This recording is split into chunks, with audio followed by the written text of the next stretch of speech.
guys, welcome back to my channel. I'm Mr. Bobbin and I'm Onyx. And in today's video, I'm going to be showing you guys how to make this. Hold on, no, don't leave me, I'm sorry. Okay, fine. I'm going to be showing you guys how to make this tote bag. It's like a medium-sized, regular, normal-sized purse to me.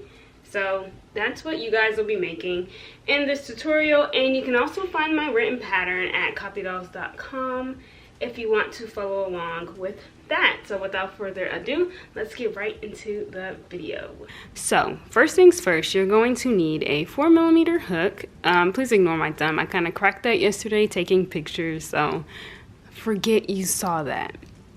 But you're gonna need a 4mm hook, scissors, a tape measurer, a measuring tape, and stitch markers. Oh, and yarn. So I already started the tote bag, but I'm using supersized Lily Sugar and Cream yarn, which is the 4-ounce one and 113 grams. And I chose these 3 colors. You'll need 3 colors total, and of the supersized one, and that's all I use for the entire bag. So you'll only need 3 if you're using Lily Sugar and Cream, which is what I'm using. So, and of course it can be any color you're choosing, but this is the color I'm going with. And yeah, let's get started. So the first color I'm going to start off with will be my blue. Oh, and the colors I'm using are blueberry, rainforest. I thought it was going to say rainforest green, but it's just rainforest. And then white. So, yeah. So, I'm going to start off with my blue. And you're going to slip stitch and then chain 46.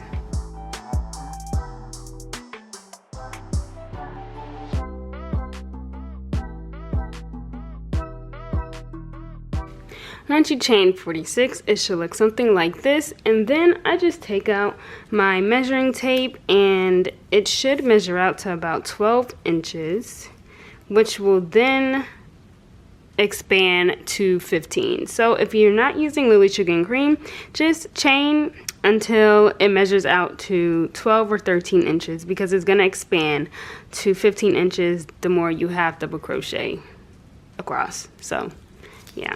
So after you have chained 46, you're just gonna have double crochet in each stitch and then chain 1 at the end.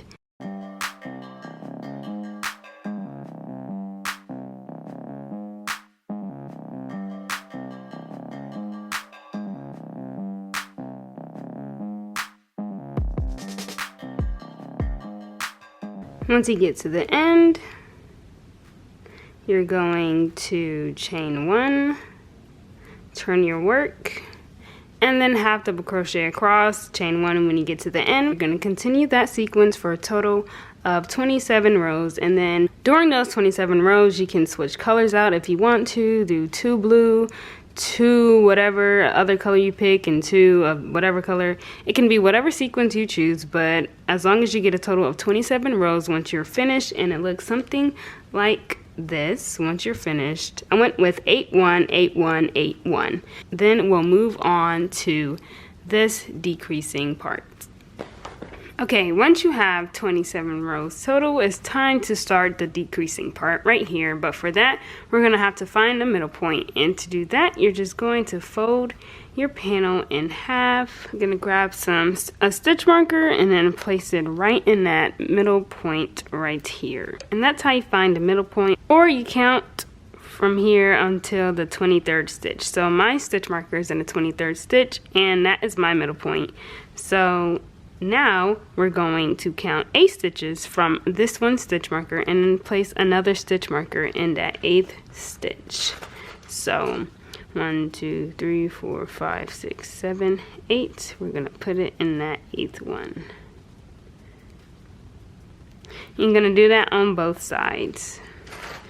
So 1 2 3 4 5 6 7 8.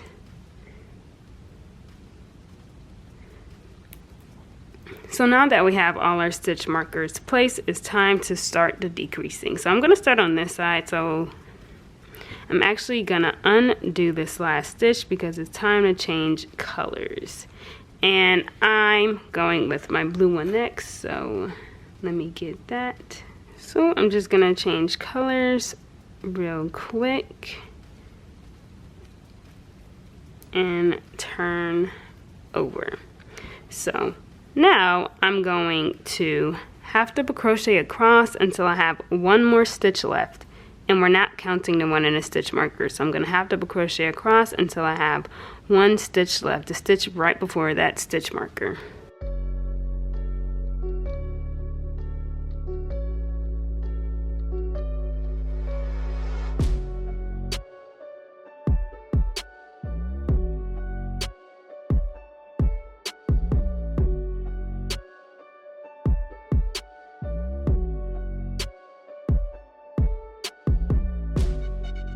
Now that I have one more stitch left and then I'm one in a stitch marker, I'm going to decrease in these last two stitches, which is this stitch and the one with a stitch marker. So I'm going to decrease in these last two stitches and then chain one.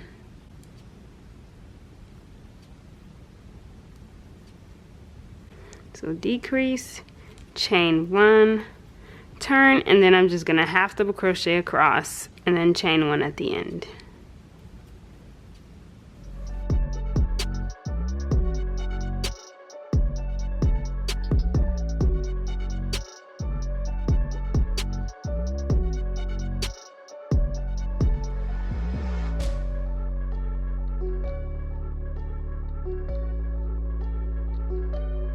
Now that I'm at the end, I'm just going to chain one and then turn. So now you're going to continue this sequence, decreasing in every other row for a total of 11 rows until your panel looks something like this. And once both of your panels look something like this, it's going to be time to slip stitch both of them together. So again, you're going to be decreasing in every other row and half double crocheting across. So decrease, half double crochet across. Next row, decrease, and the next row, half double crochet and across for a total of 11 rows until your panel looks like this. And then of course you're going to do the same to the other side, which is how it looks like this. So once both panels are done, it is time to slip stitch both of them together like this. But you can take the stitch markers out because you don't need those anymore. I don't know why I kept it in. So what you're going to do is align the two panels together, and what I like to do is place stitch markers along the edge of the entire panels. So just grab some stitch markers and place them along the edge.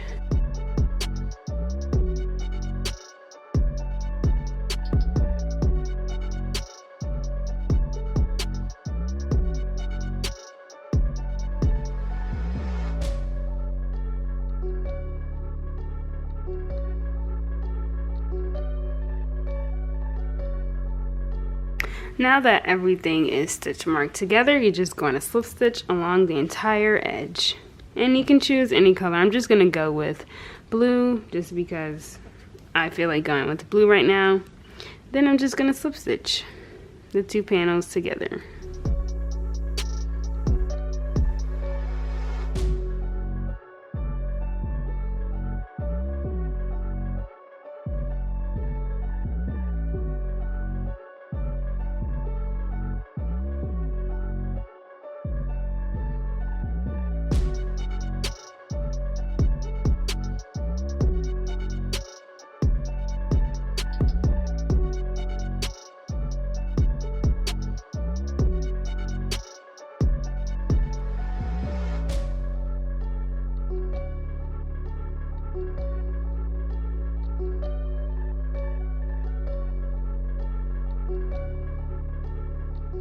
So now you're just going to continue slip stitching across the bottom, the side, until you get right here, and then that's when you're going to stop. So once it's all slip stitched together, it should look something like this. And now it's time to flip it around so it is on the correct side. So this is how your purse should look once it is flipped on the correct side. And now it is time to start the strap.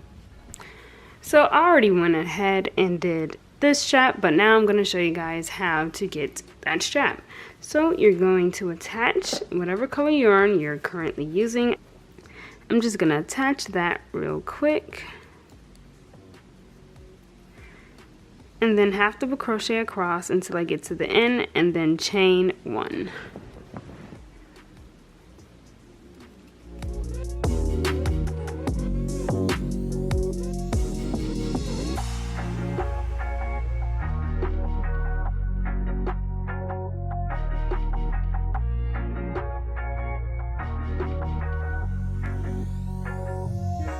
And once you get to that hump, I just skip that hump right here and then just go into that next stitch after the hump and then continue. It may be a little tough like this, but eventually you'll get that yarn through.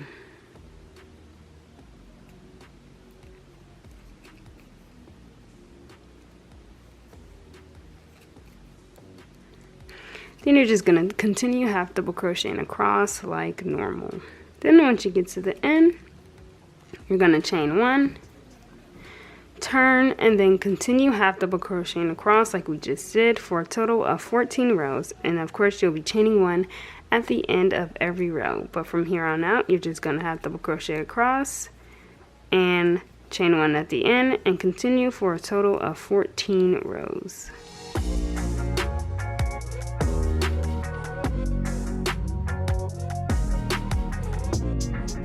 Once both straps have been created, it should look something like this. And yeah, it looks a little ugly right now, but when we connect it, it's gonna be cute. So what we're gonna do is twist it around like this. So I'll show you guys what I did. So it's like this. Like this. I don't know why I keep showing you guys like this, because literally I'm twisting it that way. But I'm just showing you guys to open it out like this. Open it, twist it like this together.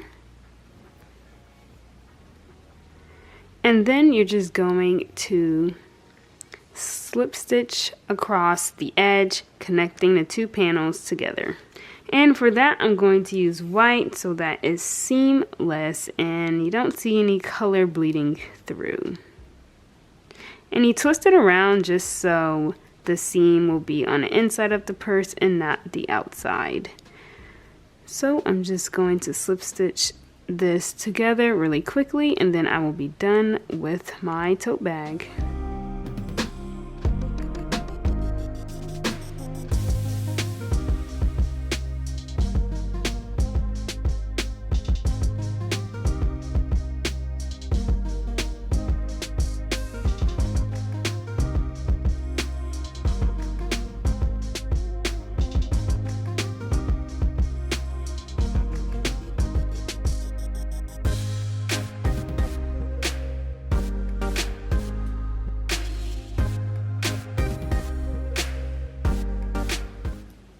Then it should look something like this once it's slip stitched together, and then you just flip it around and that is the seam. Once it's like this, you just fold it a little bit and your purse is done. So what I do, sometimes what I do if I want to keep my purse like this without having to worry about it flattening out like that, I just tie a little piece of yarn at this point right here, but I'm not going to do that. But that's an option for you if you wanted to keep your purse together so that this piece right here doesn't just keep flapping open like this. But that is the finished result, and your tote bag is complete. Thank you guys so much for watching this video. If you enjoyed it, be sure to give it a thumbs up and don't forget to subscribe and turn on that notification bell so you'll be notified whenever I post another video. And I'll see you guys in my next one. Bye!